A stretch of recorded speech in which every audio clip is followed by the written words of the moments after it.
11조 신앙을 재점검하자라는 제목으로 말씀드리겠습니다. 다 같이요. 11조 신앙을 재점검하자. 할렐루야 찬양대 시작. 이 제목으로 설교를 하는 것은 대단히 드뭅니다.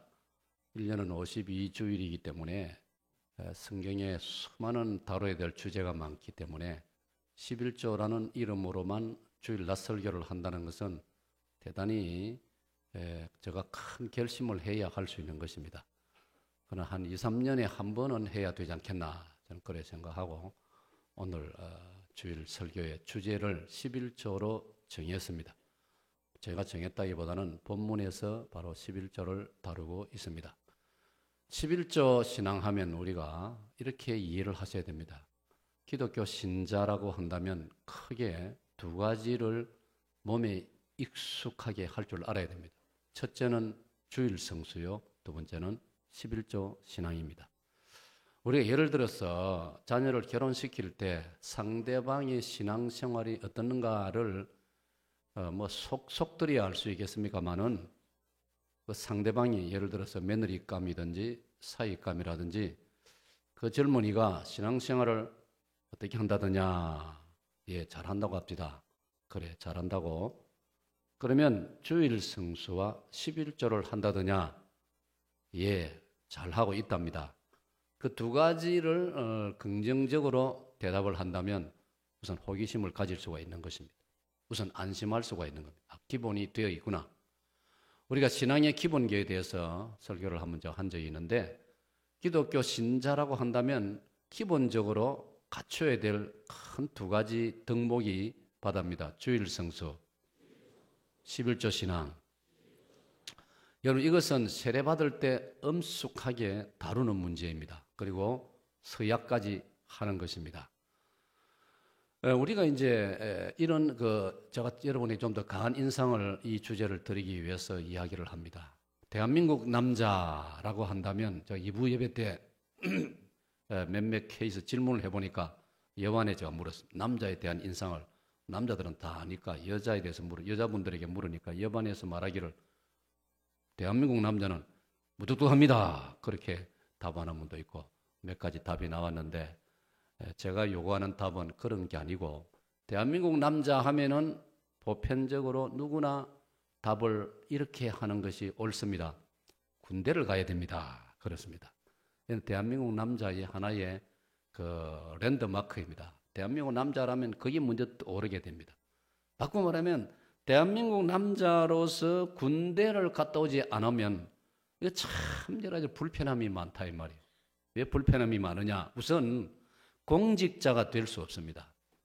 부산시장 선거도 이제 6월달 앞으로 하게 되고 전국적으로 시장 도지사로 선거를 하게 되고 국회의원 선거도 때가 되면 하는 것이고 대통령 선거다. 이런 공직에 나가려면 적어도 대한민국 땅에서는 군대를 우선 갔다 와야 됩니다.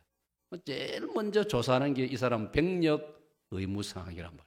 그거 딱 걸려버리면 그 사람이 아무리 날고 뛰어도 국민의 신임을 받을 수 없는 거예요. 여러분 기억나지 않습니까? 언젠가 제가 오래전에 우리나라 괜찮은 분이 대통령 후보로 나와서 유력한 후보였는데 아들 둘이 병력 의무가 뭔가 좀 이제 시원찮은 나름대로 이유는 있었지만은 그래도 뭔가 국민들 특별히 남자들이 볼 때에 뭔가 석연치 않다 그래가지고 그분 사실 떨어지고 말았단 말이에요. 사실 그분 개인으로는 탁월한 그런 어떤 자격을 능력을 가진 분인데 한면으로서는 참 안타까웠죠. 그러나 이 땅에 사는 남자치고 군대를 갔다 오지 않는다면 이거는 큰 결격 사유라 이 말이에요. 그 다음에 또 뭐가 불편하냐? 군대를 갔다 오지 않으면 남자들 축에 끼일 수가 없어요. 남자들은 모이면 이야기가 뭡니까? 군대 이야기 아닙니까? 그래서 여러분 별로 감동이 안 되지요. 우리 남자들은 모이면 군대 갔다 온 이야기를 주로 한단 말이에요. 그 이야기는 해도 끝이 없어요. 별로 길게 안 해도 웬 그래 사연이 많은지 그렇게 이야기거리가 많다 이 말이에요. 그러니까 여성들은 남자들 모이면 군대 얘기하니 아주 실정을 느끼고 재미없어 하고 한두 번이지 듣기 좋은 노래도 듣기 좋은 꽃노래도 한두 번이라고 모일 때마다 그러니까 여성들이 남들 군대 간 이야기하면 싫어하고 더군다나 군대에서 축구한 이야기하면 가장 싫어한다. 그건 너무나 관심이 없는 여성들 입장에서는 아무 관심이 없는 이야기다, 그런 뜻이지요. 물론 우리가 군대를 생각할 때 예외는 있어요. 몸이 불편하거나 큰 지병을 가졌거나 아니면 뭐 옛날 같으면 뭐 3대 독자거나 뭐 이런저런 사연이 있어가지고 못 갈 수도 있어요. 뭐 그런 경우는 특별한 예외이고. 그런데 가장 더 좋지 않은 불명예스러운 거 뭐냐? 아무런 결격 사유가 없음에도 군대를 기피하는, 우리 오늘 군대 병력 기피자라.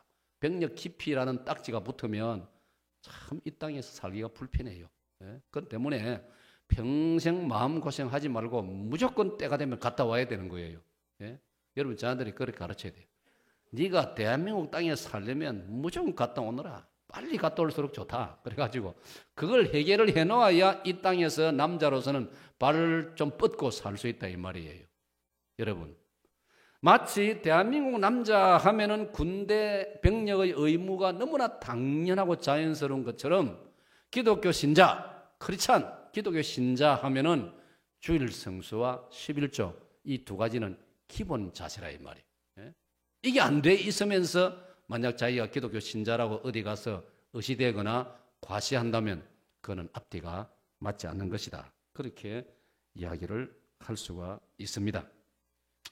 자, 그러면 성경을 보면은 11조에 대해서 우리가 이런 몇 가지 중요한 교훈을 배우게 되는데, 이런 교훈을 잘 받아들여서 이걸 삶에서 실천하고 적용을 해야 우리가 강한 신자가 되어지고 강한 군사가 되어지고 예수 그리스도의 자랑스러운 군사가 되어진다는 걸 여러분 아셔야 됩니다. 사람이 할 것을 하고 하지 말아야 될 것을 하지 말고 힘쓸 것을 힘쓰고 그래야 그게 당당하고 사람다울 수가 있고 어디 가도 자부심이 생기고 마음에 용기가 생기고 뭐 그게 또 더 한 단계 올라가면은 그게 자유롭고 그게 즐거운 것이에요, 여러분.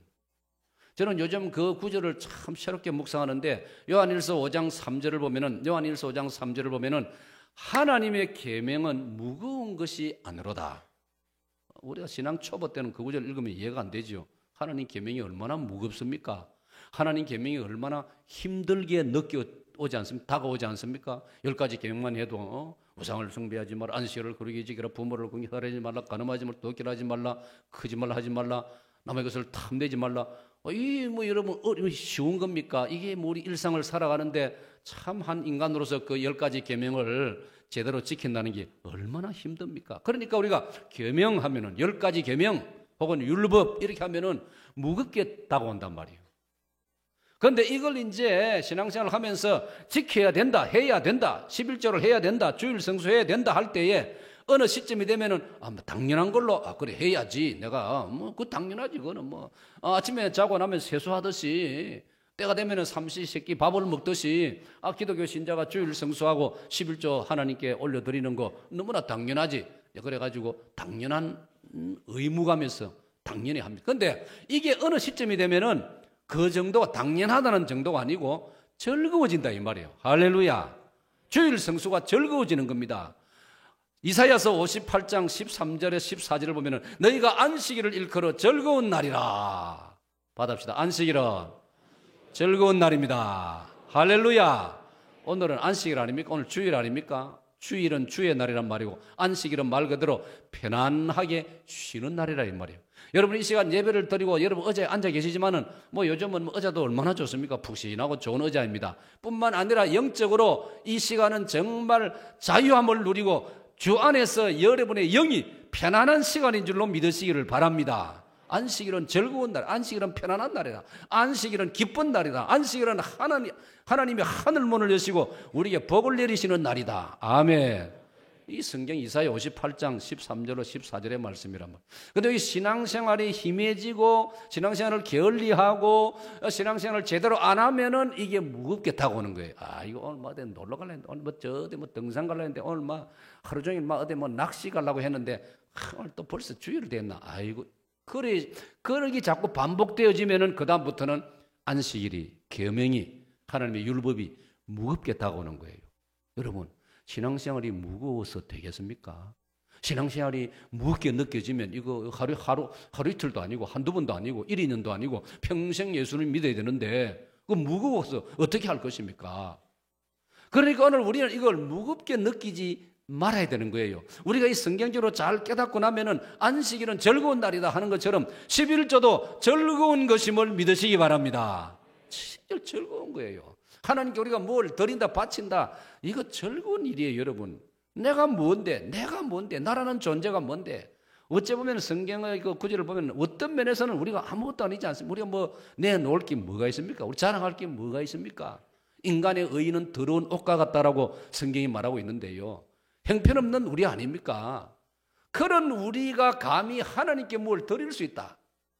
이거 얼마나 놀라운 특권 아니겠습니까? 이걸 그러니까 어느 시점에서 성경을 깨닫고 진리를 깨닫고 나면은 그 요한일서 5장 3절의 말씀이 다가오는 거예요. 주의 계명은 무거운 것이 아니로다. 할렐루야. 믿음으로 깨닫고 나면은 이 즐거운 일이고 또 능히 할 수 있는 일이다는 걸 깨닫게 되지는 거예요. 요즘 여러분 이 시대에 우리가 신앙의 덕목을 이야기한다면은 신앙생활을 즐겁게 해야 되는 거예요. 즐겁게 신앙생활 하시기를 축원합니다. 여러분 세상의 모든 분야가 다 그렇습니다. 모든 분야를 보십시오. 어느 정도 수준이 올라가면 그때부터는 즐겁게 되는 겁니다. 즐기는 것이 되어집니다. 여러분 음악하는 사람이 예를 들어서 노래 부르는 사람이 악기 연주하는 사람이 이거 내가 무거운 짐이다. 아이고 고통스럽다. 아이고 힘들다. 그럼 그거 어떻게 할 겁니까? 평생 그 일을 하고 살아갈 건데 뭐 어떻게 할 겁니까?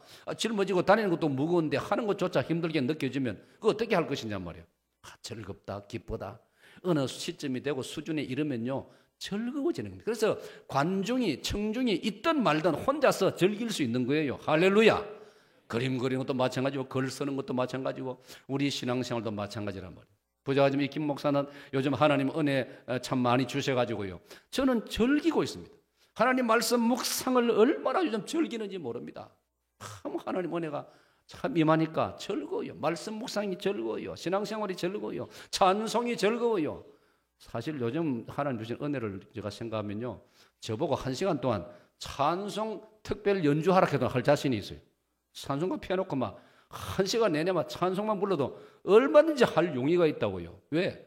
이제는 찬송이 즐거우니까요. 할렐루야. 그러므로 11조 신앙생활 주일 성수 이 두 가지가 우리 기독교 신자로서는 하나의 그 표상이란 말이에요. 기독교 신자다운 기독교 신자라는 하나의 표식이란 말이에요. 그러니까 이건 우리가 평생 해야 되는 것이고 평생 해야 되는 것이라면 지혜를 가지고 이거 즐겁게 하고 장원하는 마음으로 하고 기쁨으로 해야 나한테 복이 되고 나한테 무슨 좋은 거 아닙니까? 뭐든지 즐겁게 해야 내 신상에 좋은 거라 이 말이에요. 이런 은혜가 있으시기를 축원합니다. 축원합니다. 그러면 이제 성경적으로 11조 신앙은 오늘 재점검이니까 다시 한번 공부한다 그 뜻이에요. 다시 한번 확인하고 성경적으로도 한번 재점검을 재공부를 하고 그다음에 내가 요즘 11조 신앙 11조 생활을 제대로 하고 있는가를 한번 스스로 점검해보자 이 말이에요. 여러분 2년에 한 번씩 건강 검진하지 않습니까? 그 재점검하는 거예요. 뭐 해마다 하면 좋겠지만은 뭐 국민들 숫자도 많고 하니까 자기 태어난 연도를 중심으로 해가지고 건강 검진을 2년에 한 번씩 한단 말이에요. 우리 육신의 건강 그렇게 체크하는 것처럼 우리 11조 신앙대에서도 점검을 해봐야 된다 이 말이에요. 과연 오늘 사익동 교회의 성도들이 11조 생활을 11조 이 신앙을 전체 출석 교인 중에 몇 %가 성실히 하고 있느냐 이런 거 정말 관심이 있는 분야 아닙니까? 정말 뭐 제가 단임 목사로서 여러분 한 분 한 분 이름 딱 적고 1년 12달 적고 11조 생활을 어떻게 하고 있느냐 한번 그런 항목을 체크리스트를 해가지고 한번 살펴볼 그런 마음도 있다 이 말이에요. 제가 그걸 잘 안 합니다. 그냥 주보 쳐다보고 금주에는 누가 어떤 분이 11조를 하셨나 그런 정도지 뭐 저는 뭐 그런 면에 일일이 체크하고 그래 잘 안 하는데 글쎄요. 아주 큰 교회 그런 데는 뭐 다 모르니까 담임 목사가 그 중에 11조를 많이 하는 사람 뭐 수백 명 명단을 지어가지고 이런 분이구나 그렇게 하는 경우도 있다고 하는데 글쎄요. 나는 뭐 그런 철학은 별로 없습니다. 그 썩 잘하는 것도 아닌 것 같고요. 그러나 하나님 앞에서 여러분 한 분 한 분은 이 일에 하나님 앞에 성실하셔야 될 줄로 믿습니다. 성경의 가르침이란 말이에요. 예? 우리가 사실은 세례받을 때 서약한 거란 말이에요. 신앙생활 제대로 하기로 성경 말씀대로 살아보려고 최선을 다하도록 주일 성수하도록 적어도 세례교인이 되면 11조 생활을 하도록 그때 서약 다 한 거라 이 말이에요. 오늘 여러분 세례교인으로서 이미 세례받은 지가 언제입니까 여러분? 그러니까 여러분이 11조 생활을 지금 어떻게 하고 있느냐 이걸 오늘 정말 하나님 인도하심이 계셔가지고 우리가 한번 점검하는 것 너무나 중요하다면 그러면 첫 번째로 11조는 뭐냐? 11조는 소득의 10분의 1을 정확하게 하나님께 드리는 것입니다. 찬양대 시작.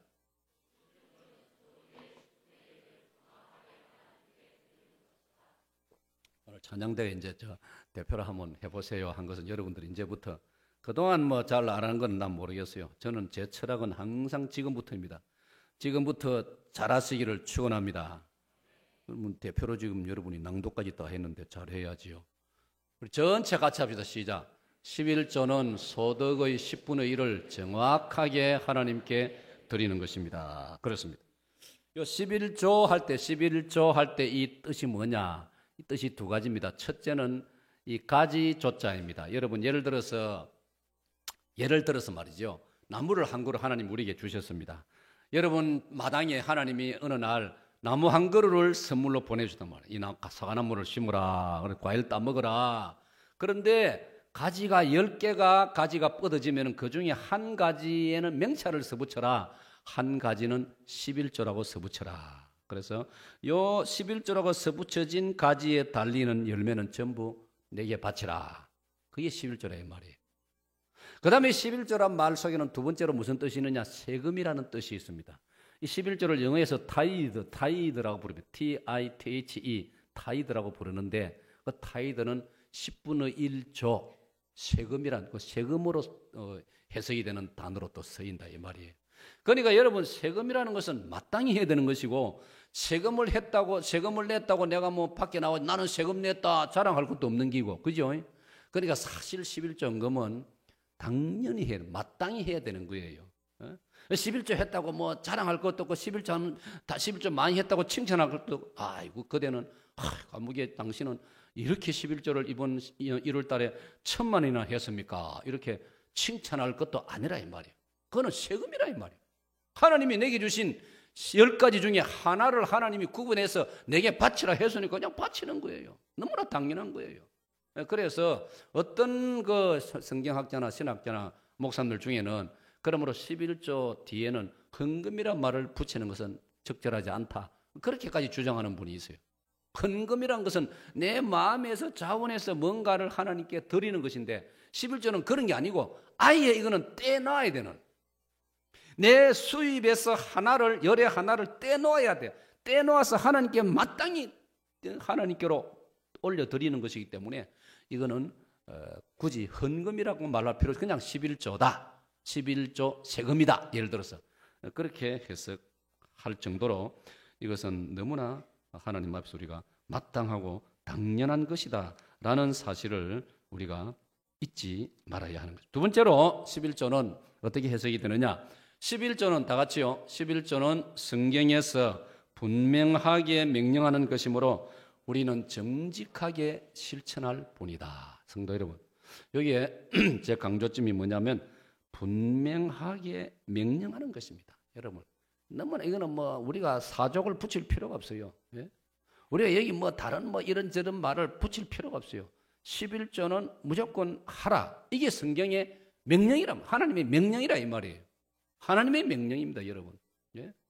사람의 명령, 부모님의 명령, 선생님의 말씀 얼마나 중요합니까, 여러분? 우리 명령하면은 군대를 연상하게 되는데 군대에서는 명령 다음에는 뭐가 따릅니까, 박 목사님? 아유, 정답입니다. 박 목사님 답을 참 잘해요. 명령 다음에는 군대에서는 절대복종이에요. 절대복종. 아니 병사가 밑에 희하에 부하가 지휘관 보고 따지고 이론을 말하고 붙이고 뭐 핑계를 대고 그러면 그거 안 통하는 거예요. 군대는 명령의 절대복종이에요. 여러분 만약 전쟁이 붙었는데 북괴군이 쳐들어왔는데 우리 아군이 그걸 막아서 가지고 총을 보아주고 맞서 싸워야 되는데 병사 하나가 소장님, 중대장님, 저쪽에도 우리 동포가 아닙니까? 이 쏘아가 되겠습니까? 그래서 하면 그는 말하는 사이에 맞아 죽고 만단 말이에요. 그러니까 군에서는 모든 게 전쟁을 준비하는 게 군대라 이 말이에요. 항상 전쟁을 염두에 둔 게 군대란 말이에요. 그러니까 절대 복종이 있을 뿐이란 말이에요. 그렇다면 하나님의 명령이라고 할 때 거기 무슨 이유를 붙일 것이며 사족을 달 것이냐. 그래서 하나님의 명령이기 때문에 우리는 정직하게 실천할 뿐입니다. 받아합시다. 실천합시다. 11조는 실천할 뿐이라 이 말이에요. 그런데 오늘 본문에 보니까 이게 아주 강하게 표현되어 있다 이 말이에요. 11조를 안 드리는 것을 오늘 본문 말라기 3장 7절 8절에 보니까 뭐라고 되어 있느냐. 9절까지 보면 도둑질이라는 단어로 계속 나오고 있어요. 너희가 나의 것을 도둑질 해놓고서도 도둑질. 여러분 죄송합니다. 아니 죄송할 것도 없지요. 11조를 안 하는 것은 하나님의 것을 도둑질하는 것이라고 오늘 성경은 말씀하고 있어요. 바꿔 말하면 11조 안 하면 도둑놈이라 이 말이에요. 하나님이 말씀하시는 거예요. 여러분 조금 거북스럽습니까? 그 말 들으니까? 아니에요. 성경이 있는데 어쩔 것입니까? 아니 성경을 공부하니까요. 그보다 더 강한 말씀이 나와요. 마태복음 3장 7절에 보면 마태 3장 7절에 보면은 야 이 독사의 자식들아 이런 말씀이 나와요. 얼마나 심한 말입니까 여러분? 그럼 그거 좀 듣기 거북하니까 그 단어는 성경에서 싹 지워버릴까요? 화이트를 가지고 싹 지워버릴까요? 그럴 수 없지 않습니까? 예? 요한계시록 22장 끝에 가니까요. 성경의 말씀을 지워버리면 네 이름을 생명책에서 지워버리리라 그랬지 않습니까? 손 못 대는 거예요. 그대로 받아들여야 되는 거예요. 그러니까 하나님 이름을 부르고 하나님을 섬긴다고 말하면서 제대로 신앙생활 안 하고 엉뚱한 행동하고 물론 그 당시 그 마태 3장의 배경은 아주 횡포를 부리고 권력을 가지고 나쁜 짓을 하고 그런 인간들을 보고 독사의 새끼들아 그랬다 이 말이에요. 그러니까 성경은요 때로 아주 과격한 그런 표현을 쓰고 있어요. 그뿐만 아닙니다 여러분. 또 보면은 이런 말씀도 이런 표현도 나오고 있습니다. 누가복음 12장 32절을 보면 누가복음 13장 32절 누가복음 13장 32절에 보면은 무슨 말씀이 나오느냐. 예수님께서 이번에는 이렇게 말씀하십니다. 저 여우에게 가서 아직은 오늘과 내일은 내가 하나님의 일을 해야 하리라고 말해주라. 제3일에는 내가 죽을 것이다. 그런데 3일 만에 또 살아날 것이다. 그래 말해주라. 예수님이 어떤 사람을 저 여우라고 했습니다. 아니 그 점잖으신 우리 예수님, 거룩하신 예수님, 아주 품위가 높으신 예수님, 신사적이신 예수님께서 어떤 인간을 보고 어떤 한 인간을 딱 지칭해가지고 저 여우라고 말했다. 저 여우. 미안합니다. 이쪽을 쳐다보고 하니까 뭐 어디를 보고 해야 될지 뭐 저 여우라고 하는데 여러분 예수님이 하여튼 어떤 한 인간을 보고 저 여우라 했다 이 말이에요. 여러분 예수님이 때로는 그런 과격한 표현을 썼었어요. 그럼 그 저 여우가 과연 주인공이 누구냐? 그는 예수님 그 당시에 누가복음 13장 그 당시에 이스라엘을 다스리는 왕을 가리켜서 그랬어요. 그 왕 이름이 헤롯 안티파스입니다. 세례 요한을 목베어 죽인 아주 못된 왕입니다. 자기 부인 헤로디아의 아주 그 뭘까요? 아주 간지러운 그런데 놀아나던 그런 왕이에요. 그래가지고 자기 아내 말 듣고 참 여자 말 안 듣는 남자 없다 하더만은 참 그런 말까지 들어가지고 세례 요한을 목벤 자예요. 그래서 예수님께서는 그 자를 저 여우라고 그렇게 말을 한 겁니다, 여러분. 근데 그 맥락에서 오늘 본문에서는 11조를 제대로 안 하면 하나님께서 도둑놈이라고 말씀하고 있다 이 말이에요. 어떻게 하시렵니까 여러분? 혹시 11조 생활을 요즘 안 하고 있거나 소홀히 하고 계신다면 이 말씀 앞에 여러분 어떻게 반응하시렵니까? 성경을 보면은 11조를 너무나 아름답게 당연한 것으로 힘써하는 몇 가지 사례가 나오고 있습니다. 그 중에 성경의 첫 번째가 뭐냐면 창세기 14장에 나옵니다. 창세기 14장 14절에 보면은 창세기 14장 14절에는 믿음의 아브라함의 이야기 아닙니까? 아브라함이 어느 날 급한 연락을 받았습니다.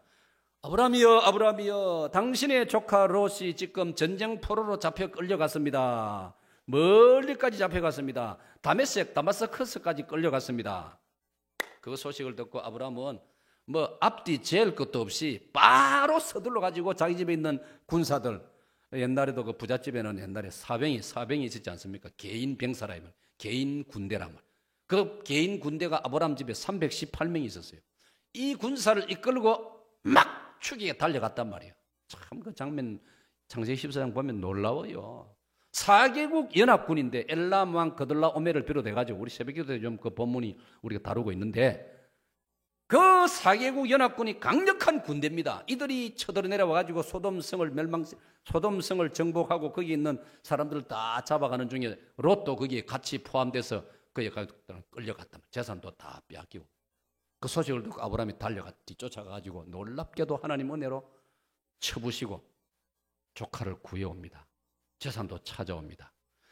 창세기 14장 20절에 가면은 이제 개선해서 집으로 롯을 데리고 다 식구들, 소돔 사람들 재산까지 돌아오고 있는데 저쪽에서 웬 점잖은 분이 나타났습니다.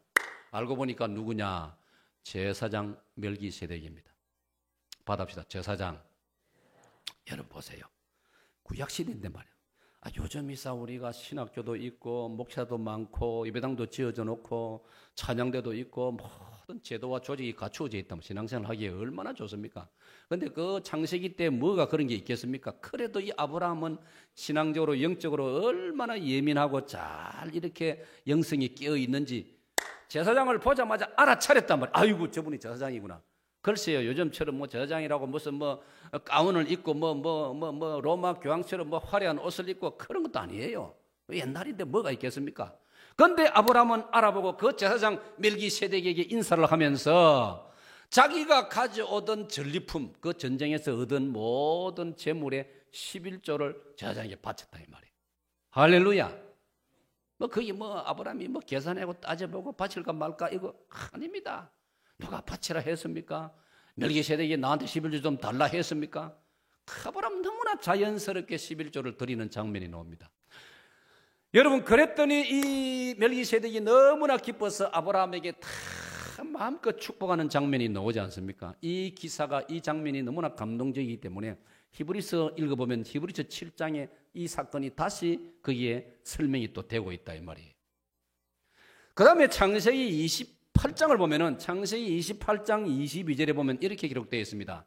창세기 28장 22절에 보면은 자, 다 같이요. 내가 기둥으로 세운 이 돌이 하나님의 집이 될 것이요.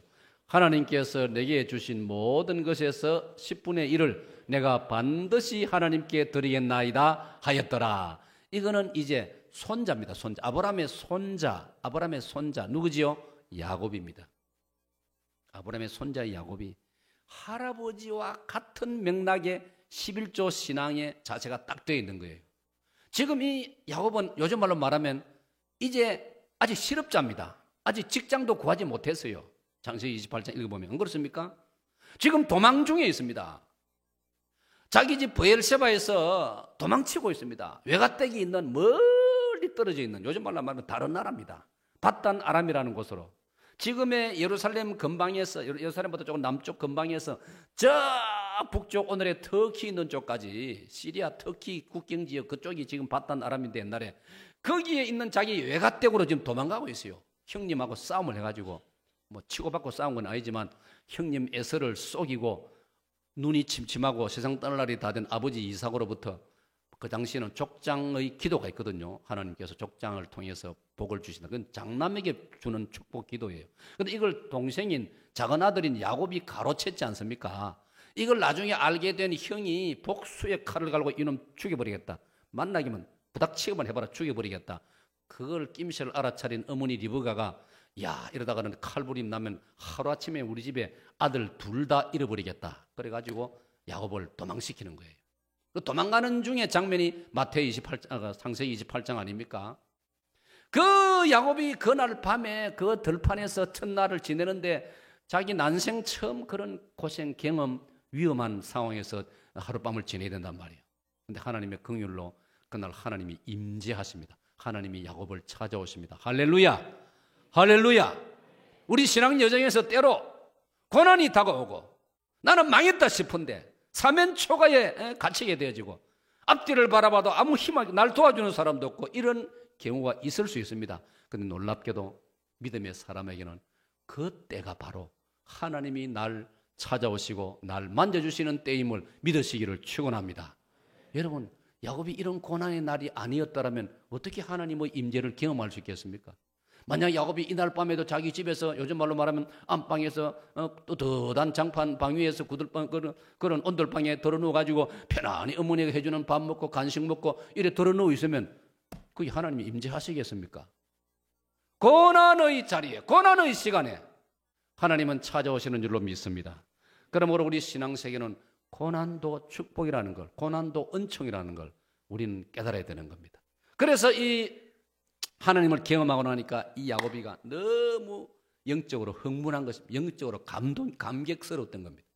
하늘에서 사닥다리가 쫙 환상 중에 보는데 내려오고 천사들이 거기에 오르락 내리락 하는, 이거는 뭐 장차 우리 예수님께서 인간의 모습으로 이 땅에 오실 것을 보여주는 거예요. 그러니까 쉽게 말하면 야곱이 그날 은혜를 받은 겁니다. 놀라운 체험을 한 것입니다.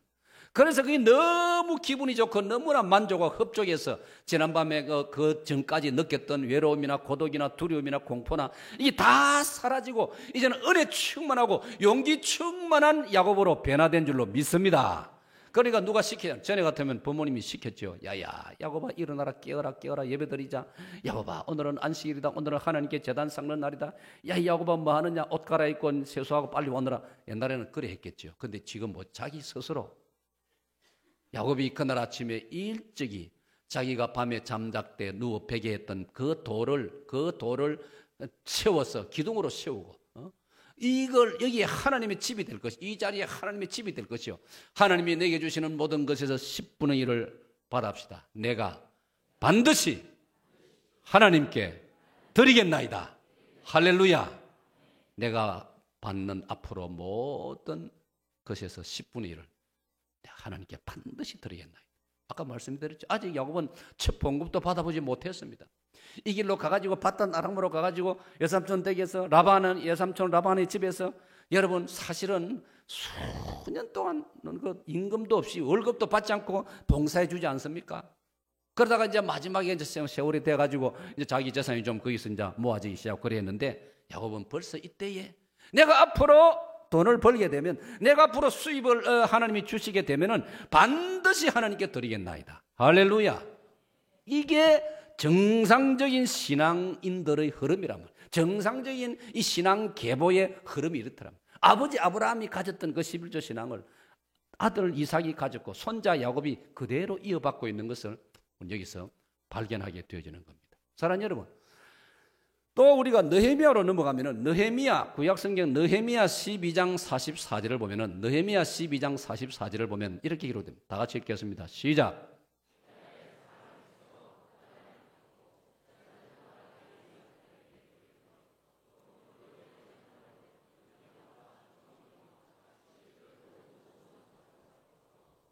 이 곳간에 삭게 하였노니 이는 유다 사람이 섬기는 제사장들과 레위 사람들로 말미암아 즐거워하기 때문이라. 무슨 말이냐면은 이 유다 사람들이, 유다 백성들이 11조를 모아서 곳간에 쌓아서 제사장들이 먹고 살도록 해주고 레위 사람들이 성전을 섬길 수 있도록 뒷바라지를 해준다 이 말이에요. 그 자금을, 그 재정을 성도들의 11조로 충당하더라, 그런 뜻이에요.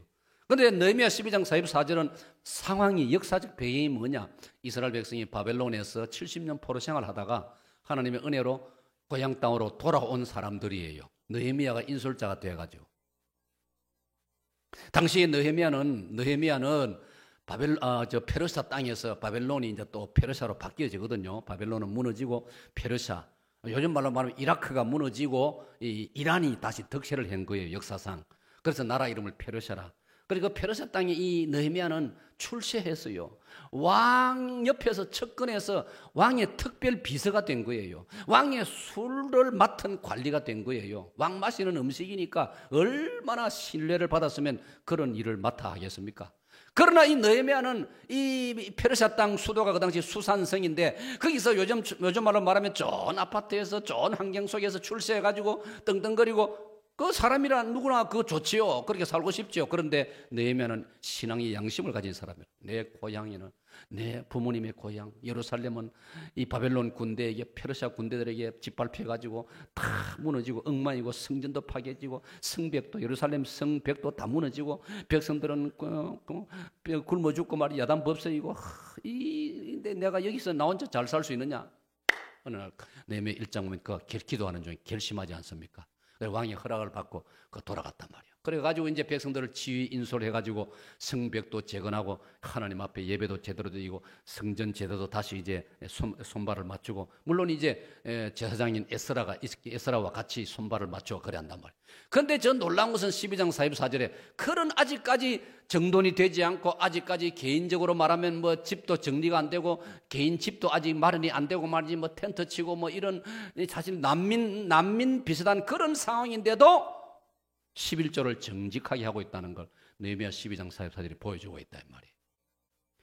우리 예수님은 어떻게 말씀하셨는가? 마태복음 23장 23절을 보면 이렇게 기록되어 있습니다. 찬양대 시작.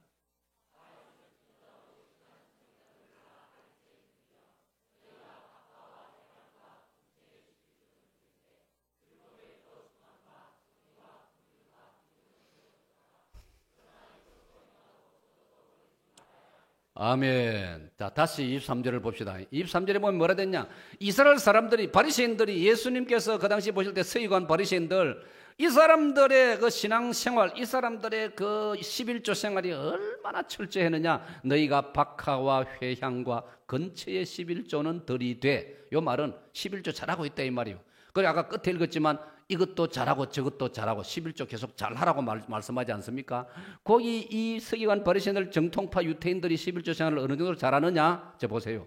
박하 여러분 박하 알죠? 이파리 박하 냄새 나는 거, 향기 나는 거 박하. 그 양이 많지 않습니다. 박하. 회향, 향하면 향. 그것도 양이 얼마 안 돼도 향이 냄새가 강하기 때문에 부피나 양은 많지 않습니다. 건채란 말은 채소란 말이에요. 이런 것도 다 11조를 구분하더라. 얼마나 11조 생활이 철저한가를 보여주고 있는 거예요. 예수님은 이 11조 생활도 계속 잘하라고 말씀해요. 이것도 버리지 말고 저것도 버리지 말라. 이것도 잘하고 저것도 잘하라 말씀하고 있지 않습니까? 그렇기 때문에 행여나 여러분 신약 시대니까 뭐 11조는 뭐 해도 되고 안 해도 되고 이상한 소리 하는데 그런데 기울이면 큰일 납니다, 여러분. 절대로 성경 말씀이 그렇지 않다는 걸 여러분 잊지 말아야 됩니다. 그 다음 세 번째로 우리가 21조 생활 말씀이 뭐냐? 전체 같이 읽습니다. 시작.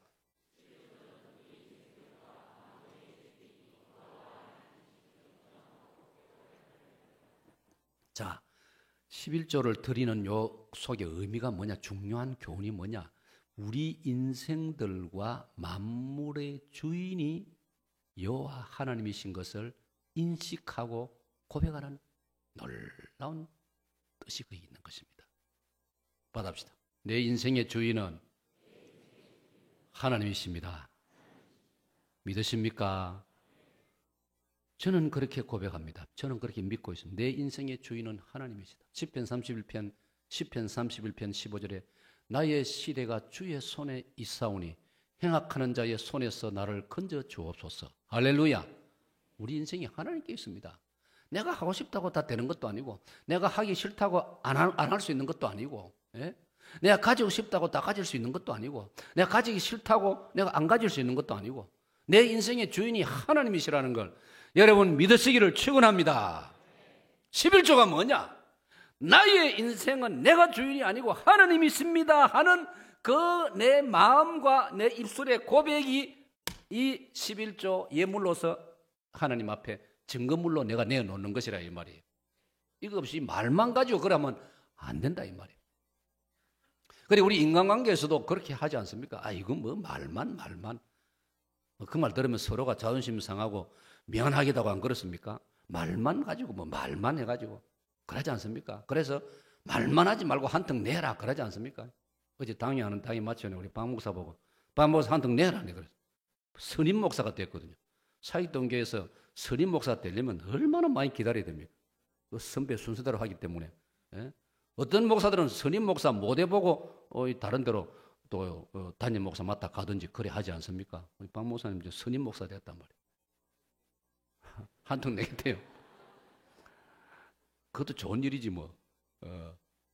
사랑 여러분, 선임 목사가 좋은 것은 선임 목사 경험을 쌓아놓으면요, 바로 어디 담임 목사 청빙 받아 가도 바로 목회를 잘할 수 있어요. 왜? 책임을 지고 훈련을 해봤기 때문에. 중요한 거. 아멘. 사랑 여러분, 우리가 하나님이 나의 주인이시라는 걸 어떻게 우리가 하나님 앞에 보여드리겠습니까? 그 사실을. 물론 하나님 다시 우리 마음을 아시죠. 그런데 우리 자신을 위해서 하나님 그렇게 시키는 거예요. 많은 경우에 여러분 교육이라는 것은 어떻습니까? 선생님을 위해서 선생님이 강의합니까? 가르칩니까? 학생을 위해서 가르치지 않습니까? 숙제를 내어준다. 선생님이 그래 채점해가지고 점수 나쁜 놈들 회초리 한 대씩 때리면 기분 좋아서 숙제 내어줍니까? 아니지 않습니까? 학생을 위해서 숙제를 내주는 거예요. 11절 하라. 하나님이 뭐 돈이 아쉬워서 그렇게 했습니까? 아이고 야야 요즘 내가 용돈이 모자란다. 사회동의 성도들아 11절 좀 하라. 아니에요. 제가 자주 인용하죠. 저는 그 성경 구절이 너무 좋아요. 미가서 6장 7절에 보면요, 하나님이 양을 좋아하시겠느냐, 염소를 좋아하시겠느냐, 순염소를 좋아하시겠느냐. 한국 사람들은 순염소를 좋아한단 말이에요. 염소 구워 먹으면 몸에 좋다 해가지고. 근데 하나님은 그렇지 않단 말이에요. 하나님이 양을 좋아하시고 수염소를 좋아하시고 소를 좋아하신다면 미가 선지자가 감동으로 기록하기를, 내가 없는 돈이지만 어디서 장만해가지고 내가 막 몇 마리 사가지고 하나님 전에 바쳐서리라. 그러나 시편을 또 읽어보니까요, 저 산에 들에 산골짜기에 금정산에 백두산에 지리산에 뛰어다니는 모든 짐승들과 모든 것이 이미 하나님의 것인 줄로 믿습니다. 그러니까 하나님을 위해서 바치라는 게 아니에요. 저와 여러분을 위해서 바치라고 하시는 명령인 줄로 믿으시기를 축원합니다. 사랑하는 여러분, 그러니까 우리가 이것이 하나님이 나의 주인이라는 거, 이건 신앙생활은 어떤 면에서는 주인의식을 바로 알고 있느냐의 문제입니다. 하나님이 주인이시냐? 정말 하나님이 당신의 주인이시냐? 그런데 실제로 그렇지 못한 경우 얼마나 많지 않습니까? 내가 주인인 경우 얼마나 많습니까?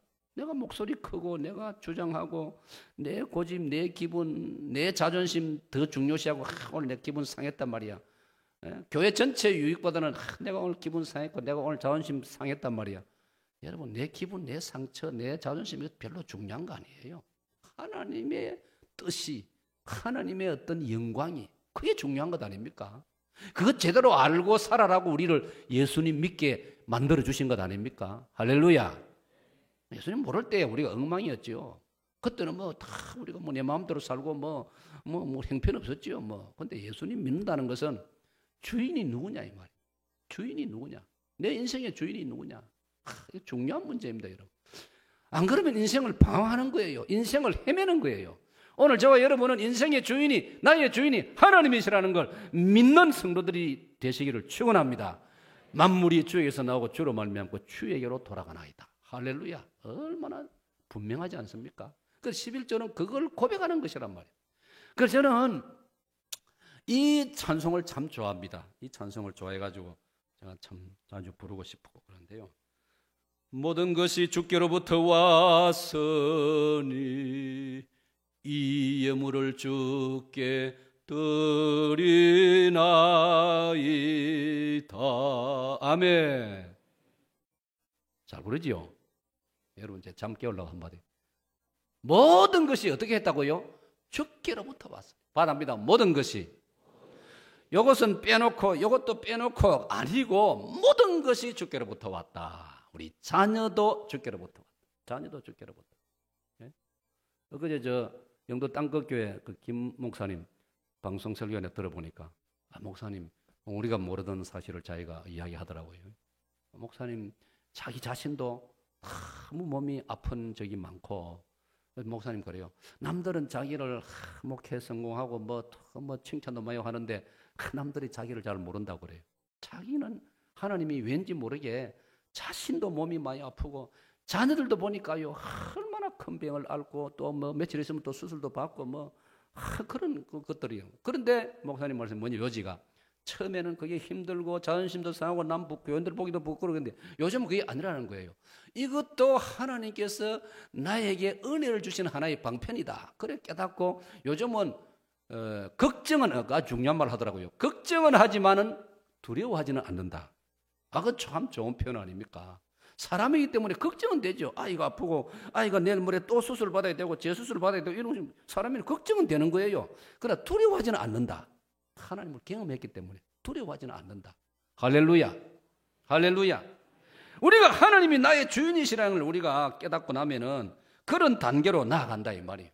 자식도 하나님 주신 거이고, 자식 하나님 주신데 뭐 궁극적인 책임은 하나님이신데 뭐 나는 내가 할 수 있는 바만 하면 되는 거예요. 내가 할 수 없는 걸 어떻게 할 겁니까? 할 수 있는 바만 하고, 이걸 우리 조상들은 이미 말했지 않습니까? 지인 인사 대천명이라. 사람이 할 수 있는 일 다 해놓고는 대천명, 하나님의 명령을 기다리라. 하나님의 응답을 기다리라. 예를 들어서 아이가 아프다. 내가 할 수 있는 거 다 해놓고 그 다음 죽고 사는 것은 하나님이 하시는 일이란 말이에요. 내 손을 떠난 문제란 말이에요. 아멘. 그리고 이런 또 우리 찬송도 감사절에 부르는 찬송 중에 보니까 저 산과 들을 보라, 같이 부릅시다. 시작.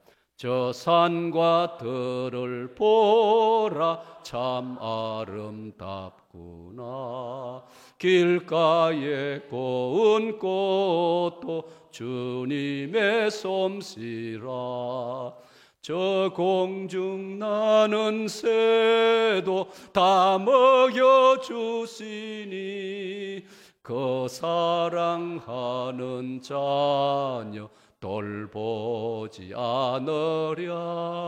아멘. 온갖 귀한 선물 주님이 주신 그 풍성하신 은혜를 나 감사드리세. 아멘. 온갖 귀한 선물이 다 하나님이 주신 것인 줄로 믿습니다.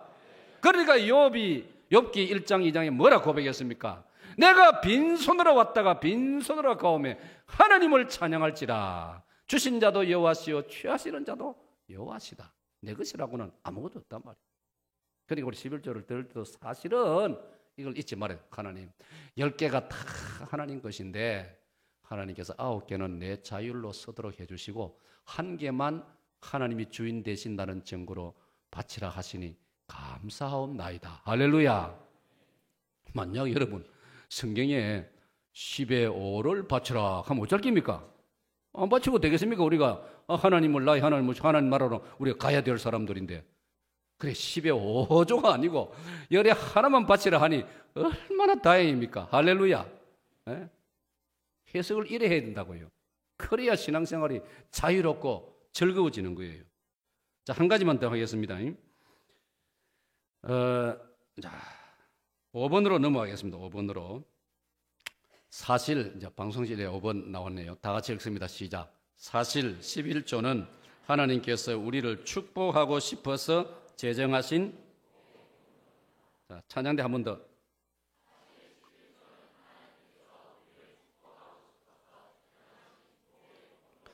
자, 그 축복이라는 단어, 사랑 여러분, 하나님은 우리에게 복을 주고 싶어 하신다는 걸 믿으시기를 축원합니다. 여러분 그 성경을 읽어보니까, 예레미야서 읽어보니까요, 이런 말씀이 나와요. 하나님이 진심으로 가지는 마음은 재앙이 아니요 너희에게 마침내 평강을 주려 하심이니라. 할렐루야. 혹시 우리 살아가다가 인생길에서 이런저런 아픔을 겪고 질고를 만나고 인생길에서 고통을 겪고 다 우리 사람마다 그 사연이 있지 않습니까? 그런데 여러분 거기에 주된 내용이 아니라 이 말이에요. 하나님의 본심은, 거기 보면 하나님의 본심은 사람들에게 재앙을 주려는 것이 아니요 마침내 평강을 주려 하심이라. 할렐루야. 얼핏 보면 재앙 같고, 얼핏 보면은 내가 망하는 것 같고, 얼핏 보면 내가 너무 무너지고 나는 일 같지만은 그런 과정을 믿음으로 견뎌내면 마침내 하나님은 우리에게 평강을 주시고 복을 주시는 줄로 믿습니다. 성경을 보면요, 고난 통과하지 않고 바로 복 주시는 경우는 거의 없어요. 거의 없어요. 간혹 있을 수 있죠. 별로 고생 안 하고 평생 복만 누리고 사는 사람이 간혹 있어요. 근데 그런 사람들은 보면 인간미가 없어요. 인간미가. 사람 맛이 없어요. 여러분. 고난을 겪어보고 실패도 해보고 실수도 해보고 일부러 실수해서는 안 되지만은 고통도 겪어보고 병원에도 한번 누워보고 예를 들어서 그렇다고 뭐 내일부터 병원에 들어가지 마세요. 그 하나님의 궁극적인 뜻은 뭐냐? 마침내 평강을 주려 하십니다. 할렐루야. 그럼 기독교 신자도 세상 사람 똑같아요. 우리가 살아갈 때 우리에게도 비가 오면 비 맞아야 되고 눈 오면 눈 맞아야 되고 길 가다 잘못하면 긁어치어서 넘어지기도 하고 저처럼 중국 연변에 가가지고 웅덩이에 떨어져 가지고 턱을 다쳐 가지고 여러분 모르지만 여기 지금 흉이 나가 이제 거의 아무러 가는데 이 지금 3개월째. 우리 똑같아요. 그러나 우리의 마음속에는 세상이 모르는 평강이 있는 줄로 믿습니다. 예수님 요한복음 14장 27절에서 내가 너에게 평안을 주노라. 평안을 주노라. 내가 주는 평안은 세상이 주는 것하고는 다르다. 할렐루야. 여러분 보세요. 사실 11조는 뭐냐? 하나님께서 우리에게 복을 주시려고 우리에게 주시는 하나의 복의 통로란 말, 통로. 이걸 어떻게 제가 여러분에게 2부 시간에 어떻게 예를 들었냐면은 자, 여기 우리 가면 낙동강 물금에 가면 물금 정수장이 있습니다. 맹장동에 가도 맹장 정수장이 있습니다. 여러분 물금 정수장은 낙동강 물을 끌어들이는 것이고 맹장 정수장은 회동수원지 물을 끌어들이는 겁니다. 오늘 여기 앉으신 분 중에 회동수원지 한 번도 안 가보신 분이 계시면 진짜 너무하십니다. 회동수원지는 우리 부산에서 가장 아름다운 호수입니다. 호수. 너무나 아름다운 호수입니다. 어디 스위스에 무슨 레만 호수 비싼 돈 들여 그 갈 필요가 없어요. 훨씬 아름다워요. 돈도 안 들이고 그냥 버스 타고 그 마을 입구 내려서 올라가면 되니까 얼마나 좋은지 모릅니다. 여러분. 그 수원지 물 그렇게 좋은 물. 근데 그게 여러분 집에 수도 파이프를 연결 안 하면 그 물 여러분 집하고는 아무 상관이 없는 거예요. 파이프가 연결되면 꼭지를 틀면 물이 나오지 않습니까? 11조를 성경에 하나님이 우리에게 복을 내려주시는 통로 파이프라고 말씀했습니다. 믿으시기 바랍니다. 그래서 하나님은 복을 그냥 절차 없이 이래 주시는 게 아니고 그런 절차를 만들어 놓으셨다 이 말이에요. 그걸 성경이 가르치고 있고 오늘 제가 여러분 설명을 해드리고요. 이대로 하면 여러분이 복을 받는 것입니다. 할렐루야. 그 복 받은 이야기 조금 제가 소개해드리겠습니다. 하고 마치겠습니다. 6.25 전쟁 때 북한에서 한 사람이 내려왔습니다. 소년 시절이었습니다. 소년이 부모님이 너만으로 내려왔습니다. 서울 바닥에서 먹고 살 길이 있습니까? 성냥 장사를 요즘은 그 옛날 좀 호랑이 담배 묻던 이야기 아닙니까? 요즘 성냥 장사가 어디 있습니까? 그 당시에는 성냥이 가장 중요했단 말이에요. 우리 어릴 때만 해도 그렇지 않습니까? 성냥이 큰 선물이었어요. 이사하거나 하면요 성냥을 선물로 주었어요. 그때는. 요즘은 타월이지만 그때는 성냥이에요. 근데 성냥 장사를 합니다. 근데 이 소년이 성냥 장사 몇 개 들고 다니면서 그 돈 얼마 남겠습니까? 근데 얘가 주일이 되면 꼬박 그 근처 예배당을 찾아가가지고 목사님에게 11조를 맡겼습니다. 사랑하는 여러분, 얘가 북한에 있을 때 어머니한테 어떤 신앙 훈련을 받았길래 그렇게 정확하게 했다는 겁니다. 여러분 그 어린 나이에 부모도 혼자 와가지고 배도 고프고 한데 11조 할 마음의 여유가 실제로 여유가 어디 있습니까? 지 먹고 살아도 모자라는데 그래도 이 아이가 그 11조를 실천했다는 겁니다. 그분이 그 소년이 커서 어른이 돼가지고 유력한 서울에서 참으로 신뢰받는 고급 음식점을 만드는 사장이 되었습니다. 사랑하는 여러분, 11조를 잘해서 하나님 복받은 이야기야 한이 없지 않습니까? 여성 여러분이 사용하는 비누라든지 치약이라든지 그 콜게이트라는 이름을 가진 그건 콜게이트라는 그리스도인의 이름입니다. 그분이 어릴 적에 뉴욕으로 돈 벌러 갈 때에 자기 어머니가 당부한 것 딱 두 가지였습니다. 주일 성수하고 11조 해라. 지 혼자서 객지로 소년 때 나갔습니다. 어머니 시긴대로 11조 꼬박꼬박 했습니다. 그 콜게이트가 되었습니다. 록펠러 어머니가 네 호주머니 2개 중에 한쪽 호주머니는 11조 호주머니다. 돈을 적게 벌 때부터 시작해가지고 무조건 한쪽은 11조 호주머니다. 그게 록펠러의 그 인생에 나오는 그 이야기 아닙니까, 여러분?